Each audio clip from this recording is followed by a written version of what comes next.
Hey, my name's Rob, and welcome to my garage, where I am in the process of restoring this 1965 MG Midget. If you follow my channel so far, you know that I'm just an average guy. I've not really been trained in car restoration or body repair. I've tinkered around with my own cars as I've fixed them to keep them on the road, but I never have taken on a project as extensive as this. So hopefully you find this channel entertaining. You stick with me as I go through this process of learning how to restore a car. In the last few episodes, I've been dismantling and taking the car apart. I even experimented with some sandblasting that I felt like worked pretty well. I'm getting to the point where I'm going to start cutting out rust and hopefully start welding repair panels back in. And the welder I'm going to use is this Hobart Handler 140. There's really two reasons why I'm going to use this welder. The first reason is because it will work on a regular outlet, and that's all I have in my garage. The second reason is because my father-in-law loaned me this welder, and so it was really the only option I had without having to go buy one. So right now this welder is set up for flux core wire. I'm going to experiment around with that. I'm going to then switch it over to gas and practice and experiment with that too. But I feel like I need to take some time to practice and hone the skills and dial the machine in before I actually start welding on the car. So that's what I'm going to use. And while I'm practicing, in the meantime, I'm going to keep sanding and grinding and even cutting out some spots on the car to prepare it so that when I'm ready to start welding, I can just move forward with welding and repair panels. So let me show you what I've been working on so far with the car. So for this hole for where the battery sits, I went ahead and cut it all the way back as far as I could go, leaving a little bit of flange. I've got maybe a ½ inch before I hit into this box that is the heater, where the heater blows through. I tried to clean it all the way back, and right now what I've been doing is trying to use a wire brush to just go through and clean it up as much as I can. I got to get all that rust off in order to be able to weld a piece in there. I experimented with a little bit of taking a piece of cardboard and cutting a template out. So I took just a piece of cardboard, all it was a Nutri-Grain box, put it underneath and traced it out, then traced that onto a piece of metal, and then that piece of metal is going to go hopefully in there and get welded in there when I'm ready to do the welding. But again, I need to practice a bit before I do that. My concern is where it's been pitted, it's already, like as I've used a wire brush, it's already gone through. I'm a little concerned that it may be too thin. I don't think I can use flux core on it to do that because the metal's so thin. I think I'm gonna have to switch over to gas in order to be able to do that. But I may have to cut back further in order to get to some more solid metal. But hopefully that's going to be something that's going to be coming soon. But I got to get this all wire brushed out.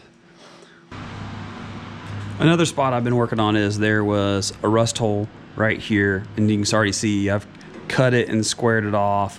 But there's a lip, and you can see the lip right here that goes all the way over. Well, that went all the way over here, and there's spot welds. So I drilled out those spot welds so I can remove all of this. So the spot weld cutter I'm using is this premium spot weld cutter kit by Blair. It basically comes with 3 cutters. I've already put one on the mandrel that goes in the drill. Even though I watched people on videos to see how to use it, I made the mistake that they all talk about. You can see this is the first hole I cut. The drill bit on the end tends to walk on you, and so I was pressing too hard to try to keep it from walking, and not only did I drill through the top piece of metal, I drilled through the second piece and created a big hole. So you want to be really careful. Just spin it fast, press it easy at just a little bit at a time, and you'll just pop right through the metal and leave it solid, which is what I wanted to do.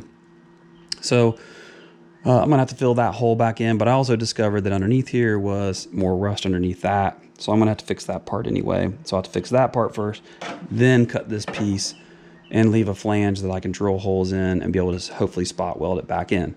So I've been working on that part. The other thing I've been working on is sanding down with an angle grinder this rocker panel. It was really full with body putty, and you can see it's dented in here, and it was completely filled flat. So I've been sanding all that down just to get down to what's there. You can see it's pretty rusty, so I know this piece is going to have to come off.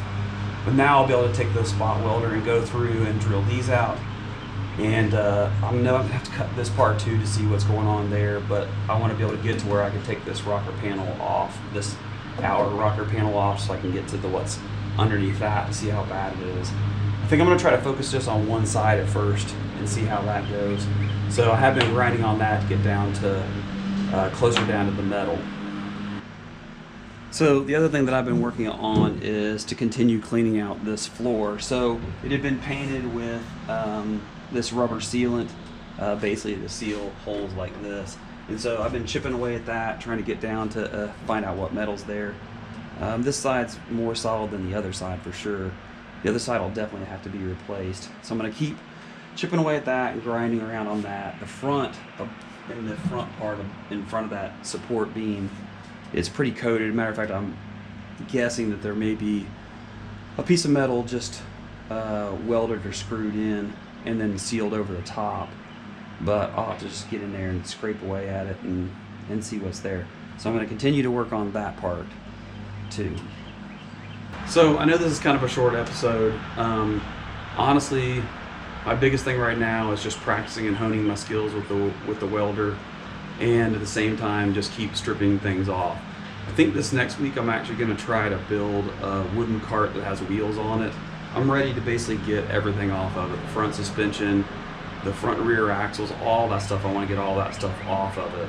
So if I build the cart, I'll be able to take all that stuff off, put it on the cart, which will actually lift it up a little bit higher, so it'll make it easier to work on the rocker panels, and I'll still be able to roll the car out of the garage if I need space or do sandblasting or something like that, and then roll it back in. So this week I'm going to try to work on that, and at the same time work on my welding skills and just keep sanding and grinding.